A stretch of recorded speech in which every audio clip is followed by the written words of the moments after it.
10 veces 10, un podcast de más de 100 años.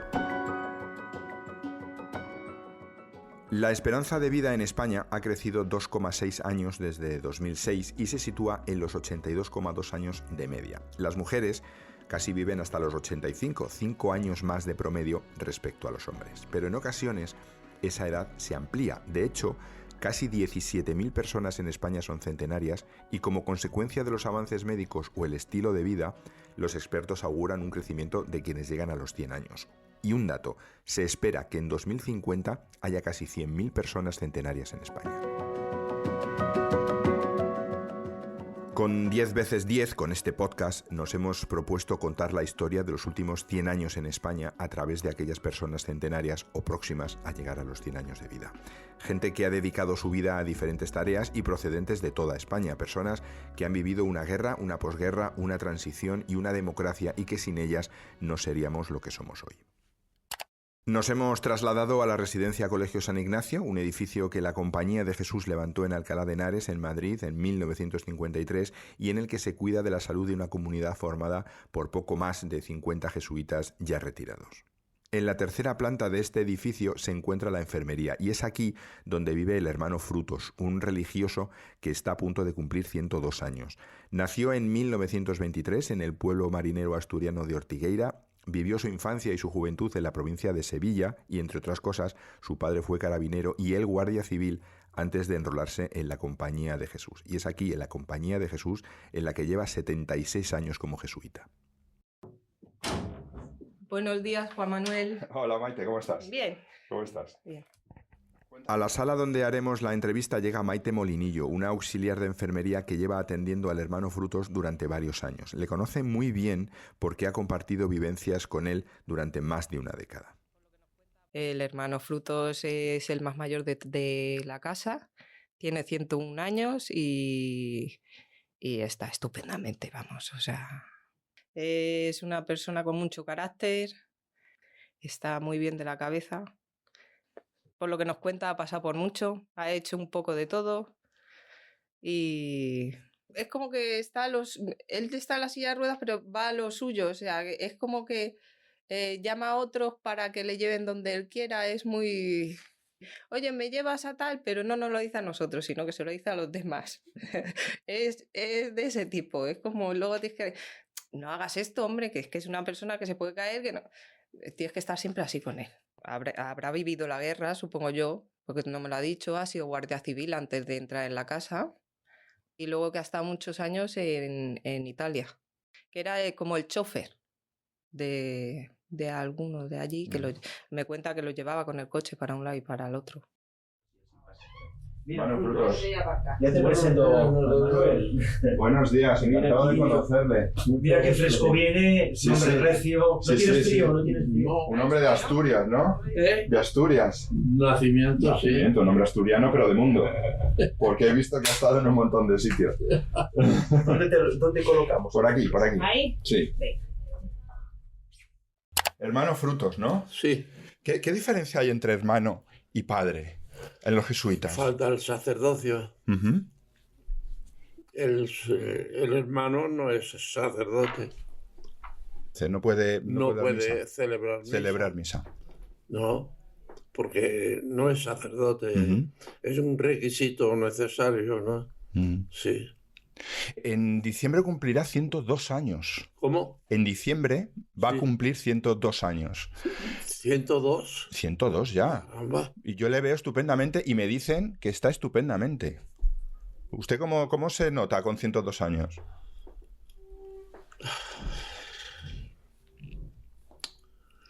La verdad, se recibe con mucha naturalidad. No.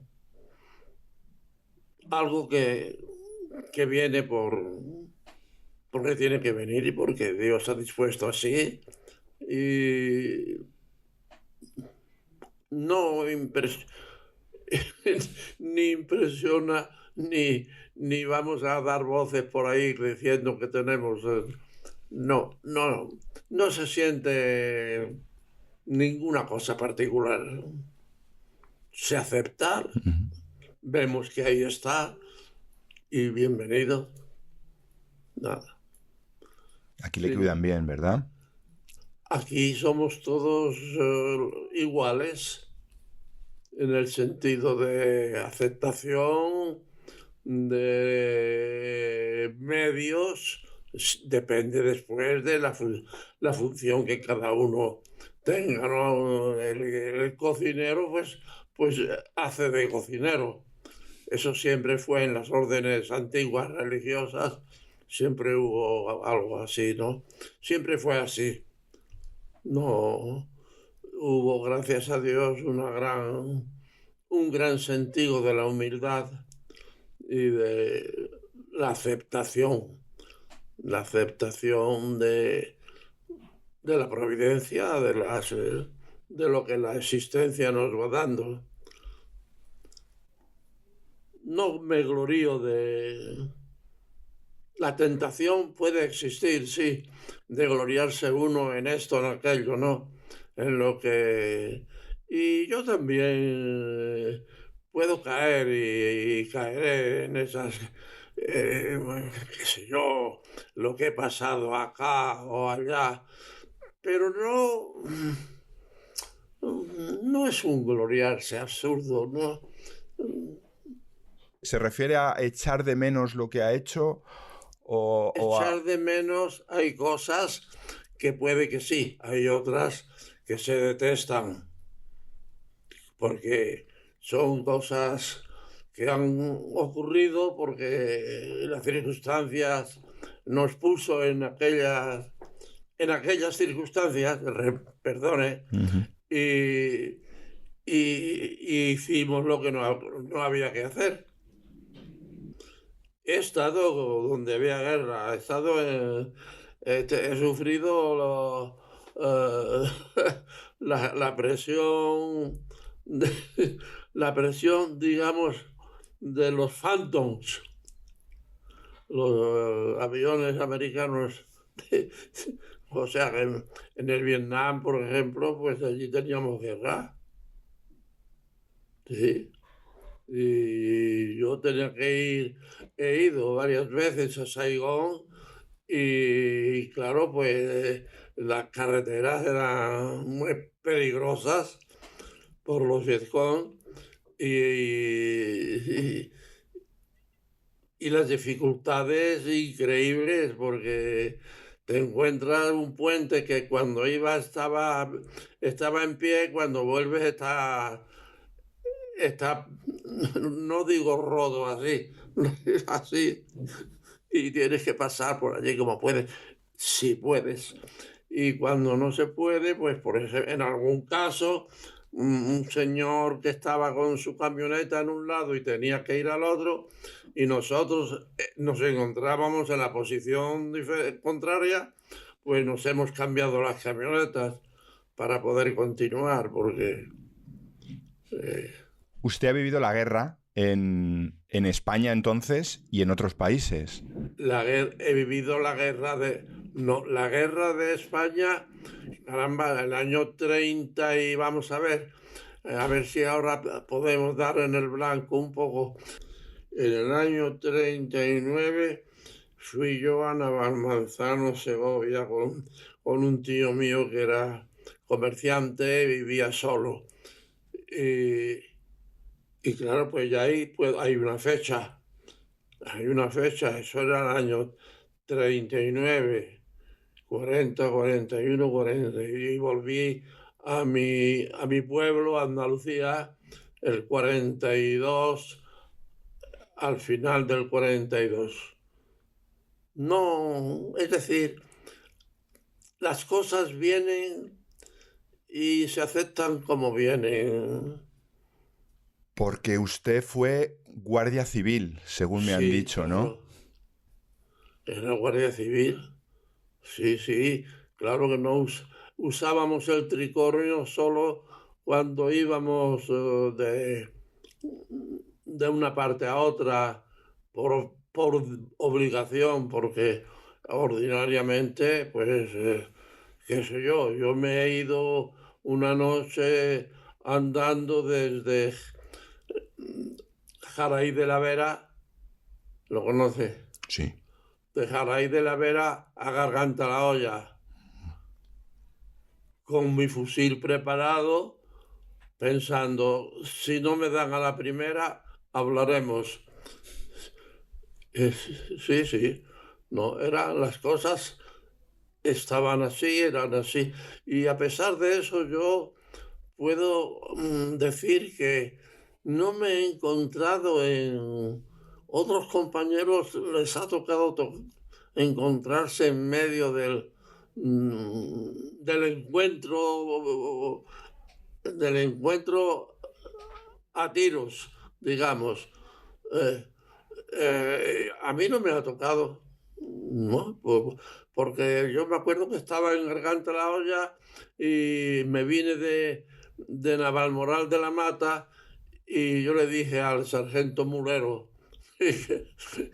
una gran persona, el sargento Mulero, un tierrón grande, de aquellos de la Guardia Civil, de cuando los problemas en Barcelona, en Cataluña, pues era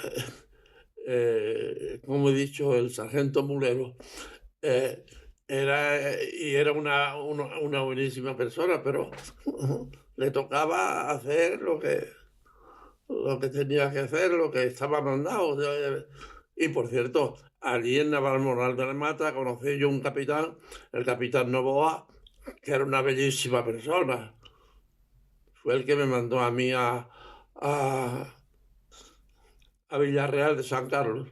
Villarreal de San Carlos no era un pueblo, era una calle, unas cuantas casas y pocas familias, ¿no?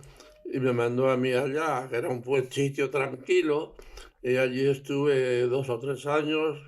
Era un sitio estupendo, no teníamos problemas, más que la custodia del Puente del Cardenal, que ahora está hoy es un pantano inmenso y está ya, se le ve allí en el fondo al puente, un puente de piedra fantástico, ¿no? Pero en aquel tiempo estaba el Tajo y el Tietar, que desembocaba allí mismo en el Tajo. Y todo eso hoy es un pantano inmenso, sí. Y allí estuve yo muy bien. Vivíamos en la casa de una familia, la familia tenía la parte inferior de la casa y nosotros teníamos una parte arriba. Y estábamos estupendamente. No nos metíamos con nadie se metía con nosotros, hacíamos nuestro servicio de vigilancia nocturno en el puente y se acabó. ¿Cómo se incorporó a la Guardia Civil? ¿Por qué? ¿Cuáles fueron los motivos de que se incorporara a la Guardia Civil? En primer lugar, mi padre era guardia civil. Bueno, no era guardia civil propiamente dicho. Mi padre era carabinero. El año 41 debió de ser, juntaron los cuerpos y quedó la Guardia Civil, los carabineros, porque los carabineros fue un cuerpo semimilitar que de izquierdas más bien. Y claro, pues no... pero mi padre fue carabinero, guardia civil. Sí, le tocó ser, cuando, como digo, el año 40, en 1941, si la memoria no me extravía, los cuerpos fueron juntados y los carabineros desaparecieron. Sí. Uh-huh. ¿Por qué? Porque los carabineros eran siempre, como he dicho, de izquierda. Mi padre no era ni de izquierda ni de derecha. Ay, Dios mío. Yo recuerdo que estuve en Serradilla, que es un pueblo de la provincia de Cáceres, y estaban allí dando la misión 2 jesuitas hermanos carnales los 2. Y entonces establecí una relación con el párroco del pueblo de Serradilla. Y claro, yo me confesé con él alguna vez cuando iba, porque estaba a 3 horas. Yo vivía a 3 horas de camino entre Lugar Nuevo, o sea, Villarreal de San Carlos, y Serradilla. Había que caminar por el monte unas 3 horas para llegar. Y yo fui a Serradilla una primera vez. Cuando me invitaron a ir a Serradilla, yo dije, ya estoy cansado de ver pueblos, no me interesa ir a Serradilla. Cuando fui me gustó, y allí conocí al párroco, a don Ramón. Y claro, me confesaba con él, y don Ramón fue el que hablando con él, me preguntó en algún momento si no me importaría ser religioso. Y yo le dije que no, claro.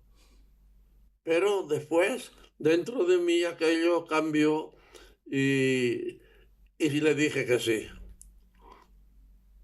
Y me hice religioso. ¿Qué fue lo que cambió en usted para decidir ser religioso? Es curioso eso, porque yo mismo, para responder, el caso es que fue así. Fue una pregunta del sacerdote la que hizo saltar una respuesta mía. Primero negativa y después positiva. Cosas de la mente que no es inflexible. Sí. ¿Qué significa para usted estar en los jesuitas? ¿Y qué consideración tenían los jesuitas en España? Hombre, yo creo que era positiva, creo yo, porque los jesuitas, en primer lugar, al menos así globalmente, los jesuitas pues eran cristianos.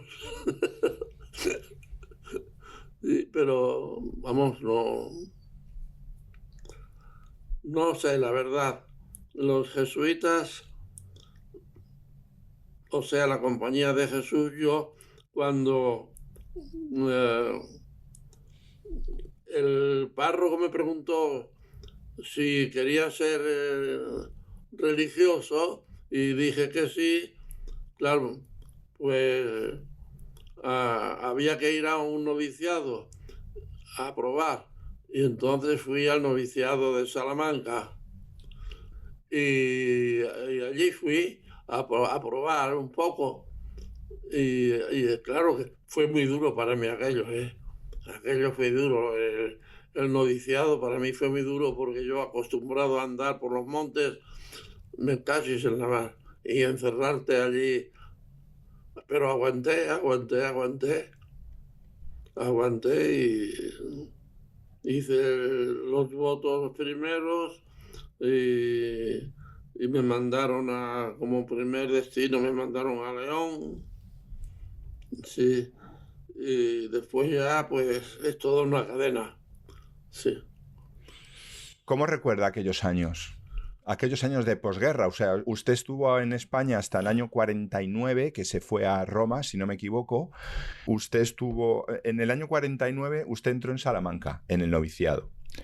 Pero en el 55 se marchó a Roma. Sí. Exactamente. Eso lo tengo escrito, Sí, 55. Sí, exactamente. Le quiero preguntar cómo recuerda esos años de posguerra, esos años en los que usted estuvo en Salamanca, esos años en los que había acabado la guerra hace unos años. ¿Cómo recuerda esos años de posguerra entre la finalización de la guerra civil del 39 hasta el 55 que se va a Roma? La verdad no fue traumático, no fue algo que revolucionara excesivamente en mi mente, no. No sé qué responder, la verdad. Uh-huh. Esos años entre el 55, o sea, vamos más allá del 55. Yo fui a Roma al 55. Sí. He estado en Roma 40 años, ¿eh? ¿Cómo se ha visto España desde Roma o desde fuera? Usted ha sido misionero, ha estado en Roma, pero también ha estado en Vietnam, ha estado en Perú, ha estado en Timor, en Taiwán. ¿Cómo se ha visto España desde fuera? Con todo lo que había en España, un régimen autoritario, después la transición. ¿Cómo se ha visto todo eso desde fuera? ¿Cómo lo ha vivido Desde usted? fuera era una cosa que no fue trascendental, no fue traumático, no, nada de eso. Todo, allí nadie te preguntaba de dónde vienes tú. No. Yo estuve en el Perú, estuve bien en el Perú, trabajé, estuve en un pueblo yo solo, en Santa Rosa de Lima. Allí me las arreglaba con el Marañón. Tenía que atravesar un río, el Marañón, para poder llegar en un cajón colgando de un cable.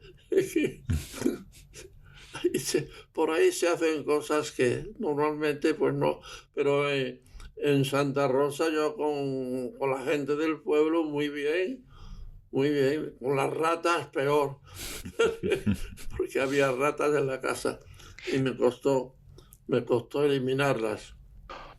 ¿Por Sí. qué decidió ser misionero? ¿Por qué decidió irse a Vietnam y a todos estos países? Entonces las circunstancias serían las circunstancias. ¿Por qué acabé en el Vietnam? ¿Por qué acabé en el Perú? Una propuesta, tal vez. No tengo clara la cosa, la verdad. El por qué.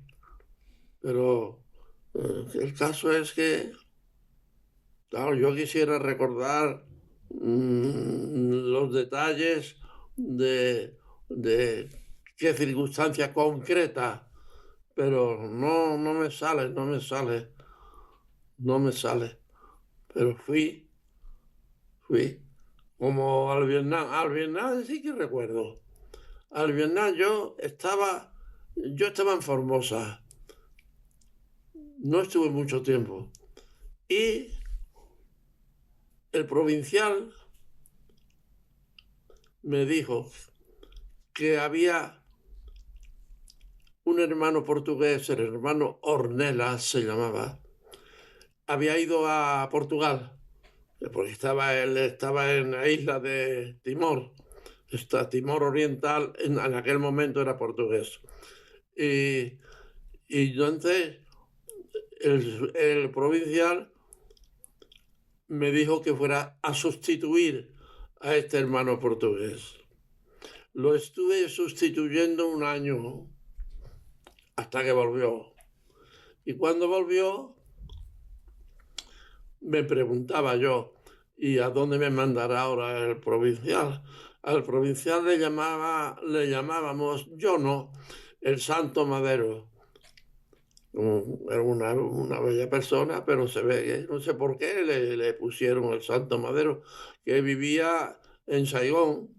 Y entonces, pues, ¿a dónde me mandarán? A Dalat. Ese fue un destino que ni yo me podía esperar. ¿Y cómo ir a Dalat? Pues no vayas por Hong Kong, vete por Singapur, me dijeron. Y me fui por Singapur. Estuve en 6 días, arreglé los papeles y ale para Singapur. Y en Singapur recuerdo que cogí un avión de la Pan American, que no era una línea propiamente oficial, segura, no, pero había un avión de la Pan American y con ese avión me fui a Saigón, que por cierto tenía en aquel momento un tráfico aéreo terrible porque estaban con la guerra, construyendo una autoestrada, etcétera, ¿no?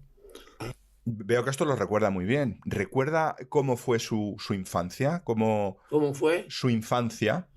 Ay, mi infancia, de la infancia, pues en Bonanzas, el puerto de Sanlúcar de Barrameda, ahí se discurrió mi infancia como un potro salvaje por la playa y por el Pinar.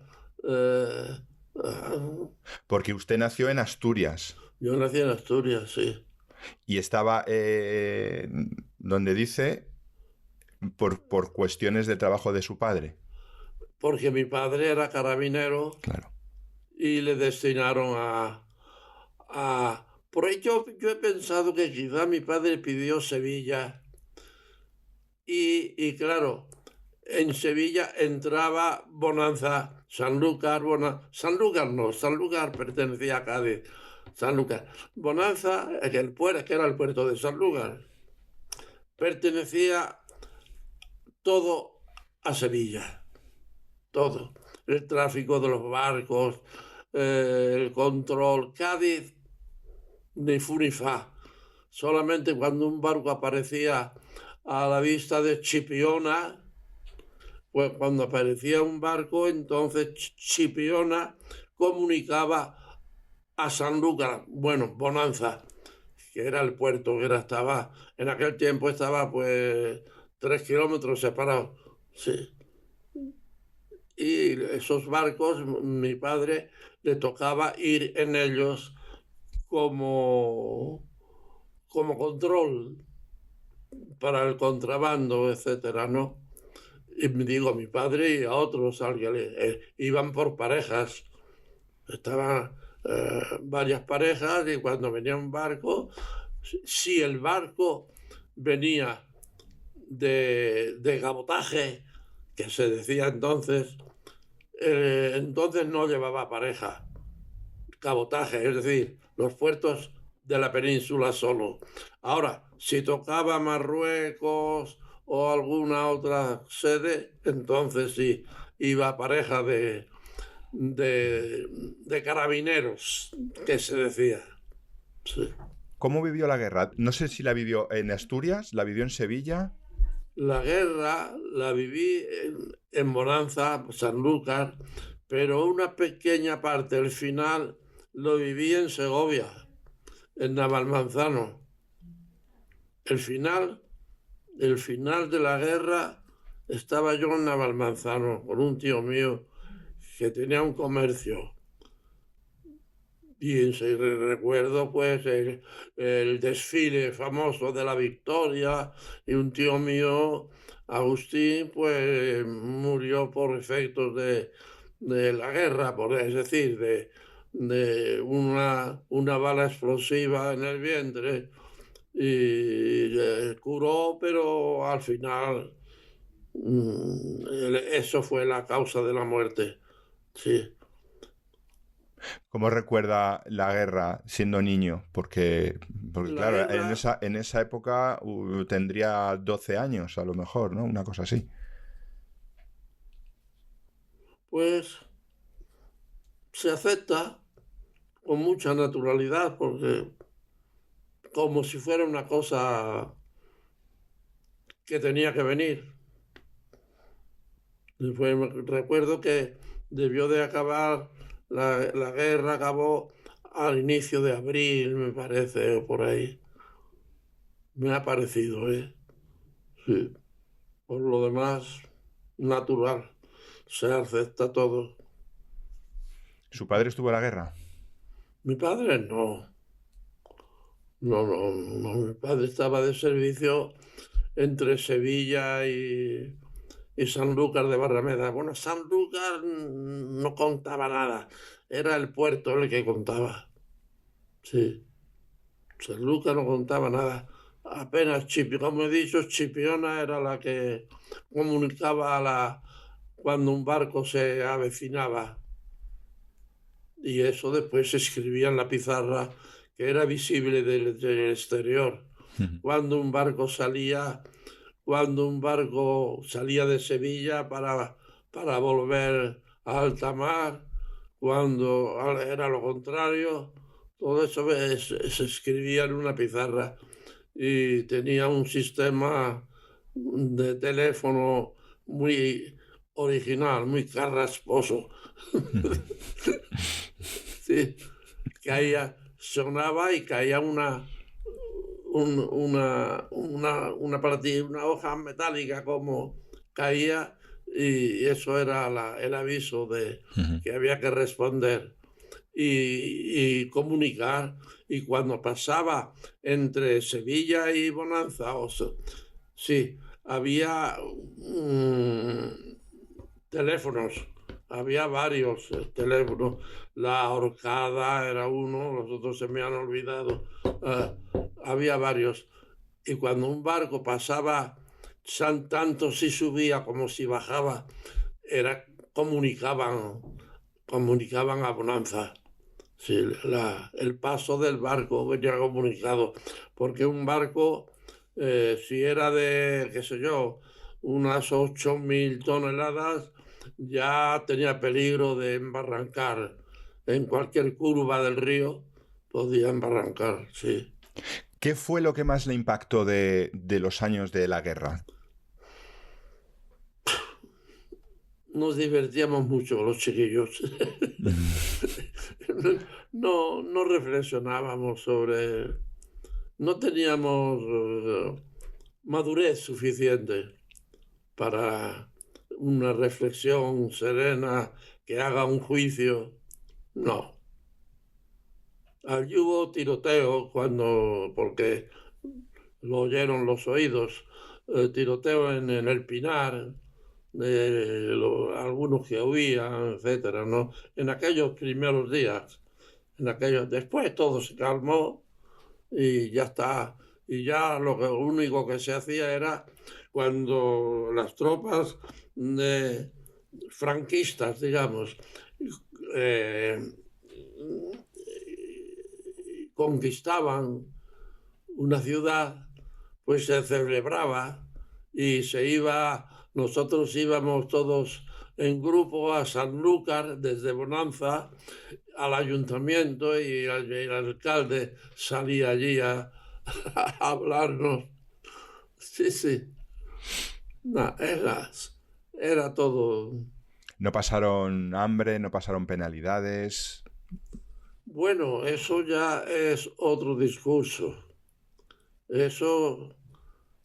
Hambre hubo allí.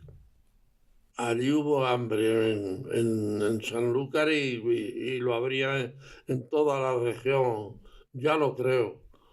Yo recuerdo que cuando yo volví de Segovia, de estar con mi tío Simeón, ya mi madre ya no soportó más y dijo que volviera. Y cuando volví, recuerdo que el tren iba lleno de mujeres, ¿cómo se dice? Ultraperlo. No, la palabra es extraperlo. O sea, llevaban cantidad de cosas, harinas sobre todo, etcétera, que al llegar a las estaciones lo tiraban por una ventana, pues había quien lo recogía, siempre, ¿no? Sí.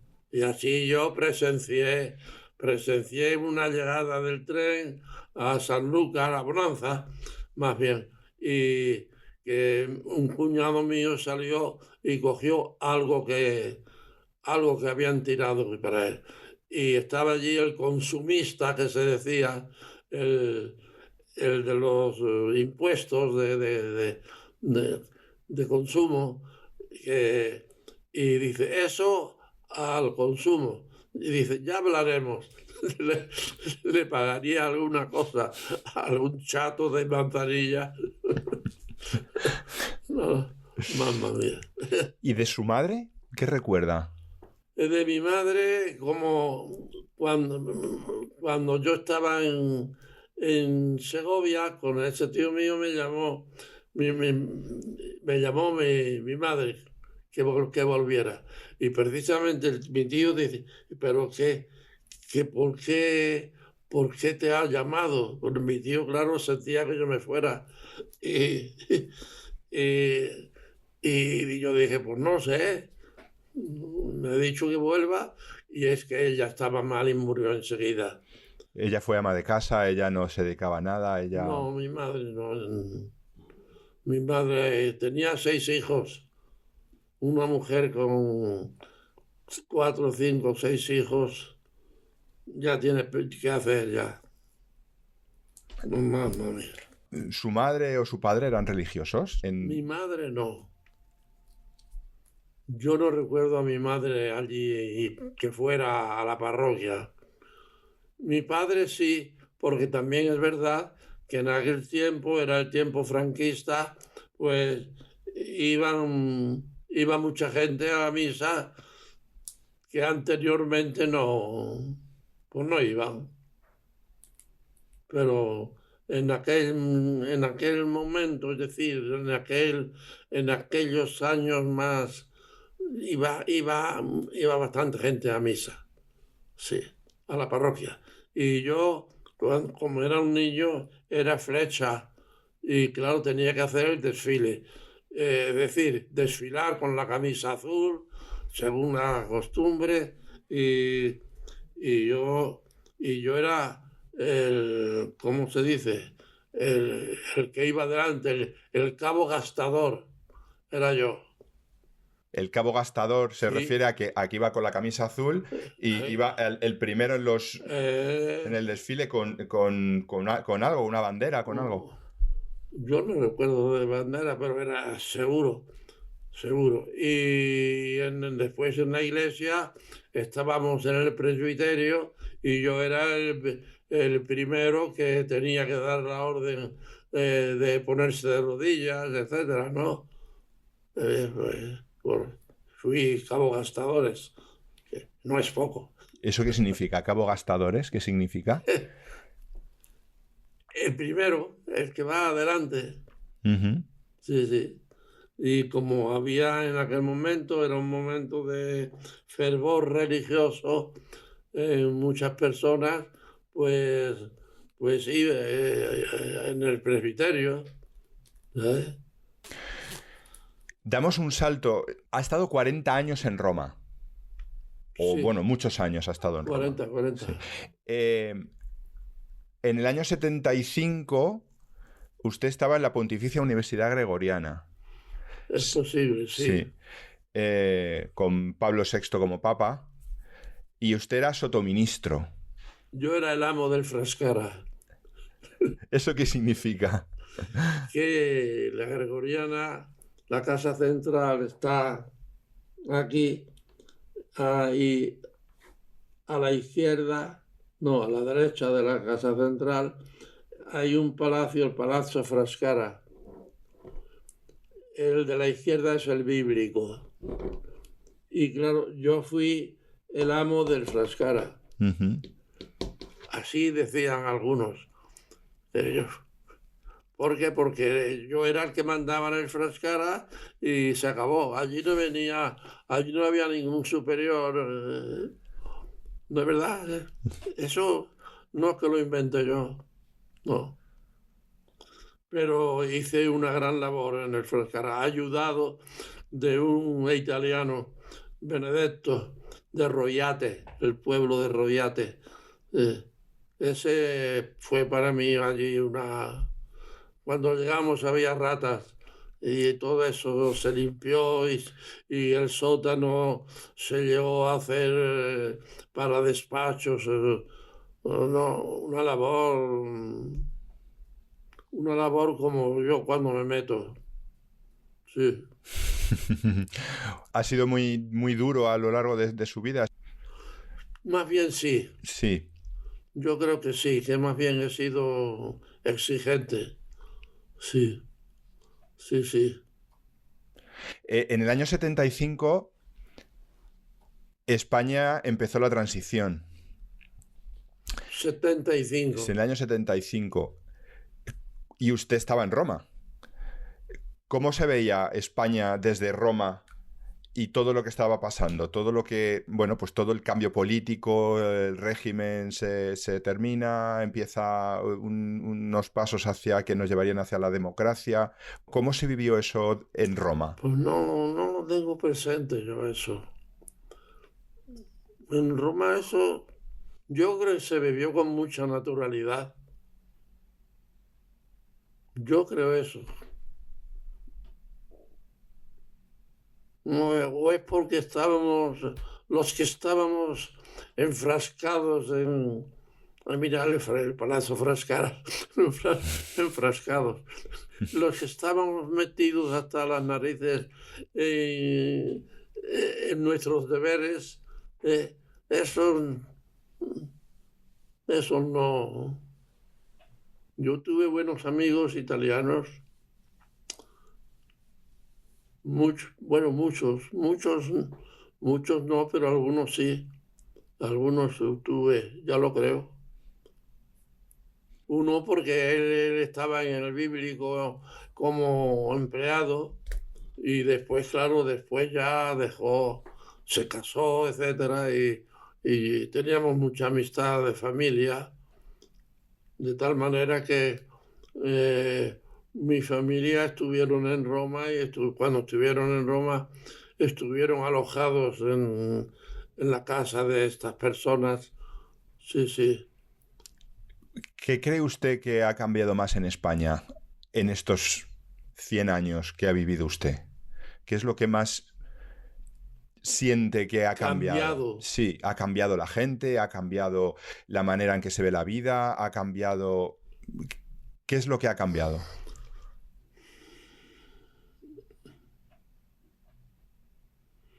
Han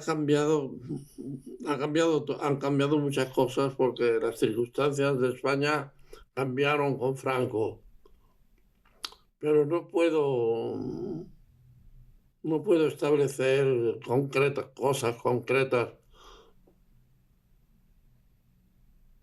No, yo vivía en España, en Italia, en Roma, olvidado de España.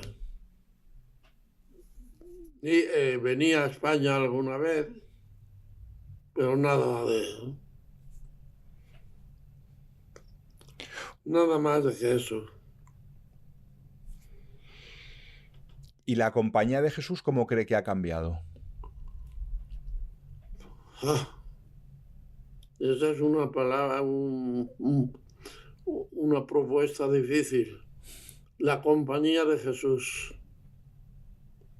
Pues no sé responder yo cómo ha cambiado la compañía. No me atrevo a dar una... Pero la compañía ha cambiado, ciertamente. La Compañía de Jesús de hoy no es la de mis tiempos, allá, no. Ahora yo no he vivido lo suficiente fuera de la compañía, es decir, en ambientes. El caso es que sí, que he vivido, porque he vivido en el Perú, he vivido en varios lugares y podía decir la mía, pero no sé, no me atrevo a... La compañía sufre también de los cambios de la sociedad. Es necesario. Sí. ¿Ha cambiado mejor? ¿Ha cambiado a mejor la compañía? Dígame que sí.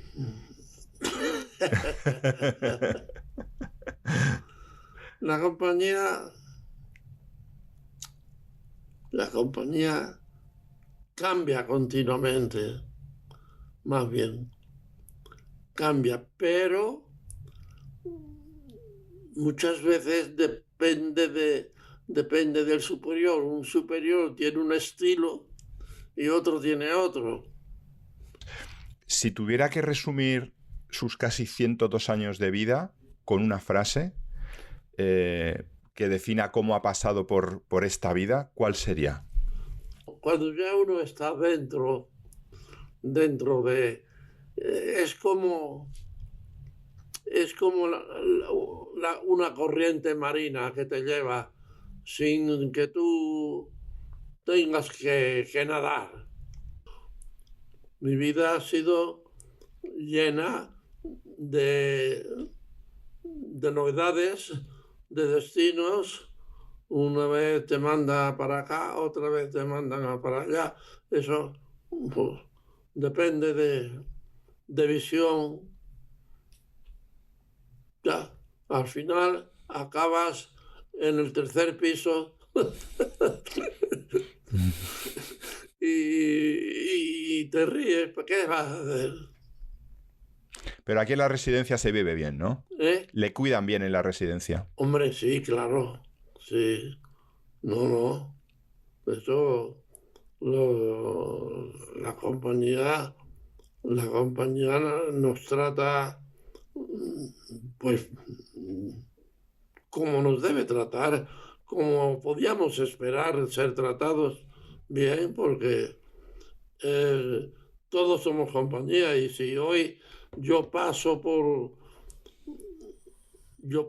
el tercer piso, mañana pasará el otro y el otro. Y el que fue superior, mañana acabará aquí también.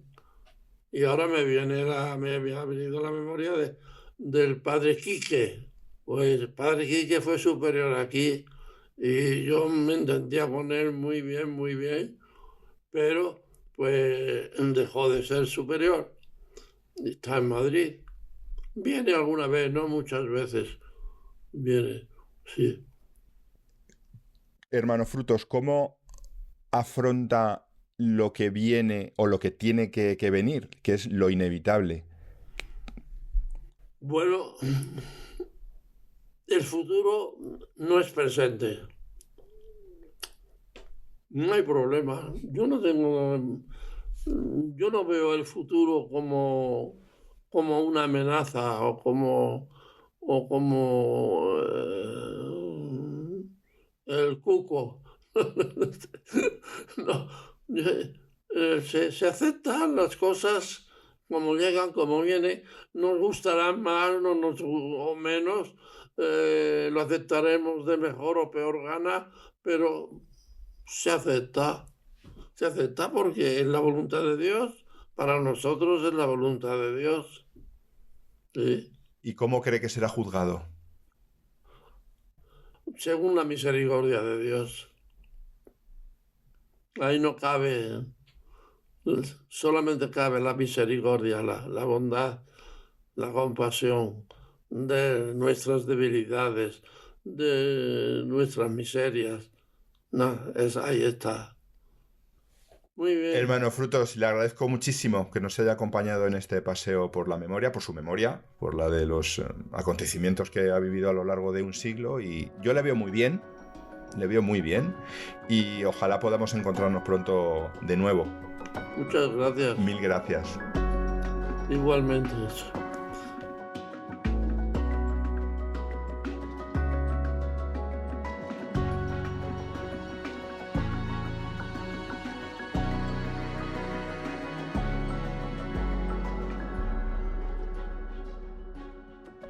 Diez veces 10.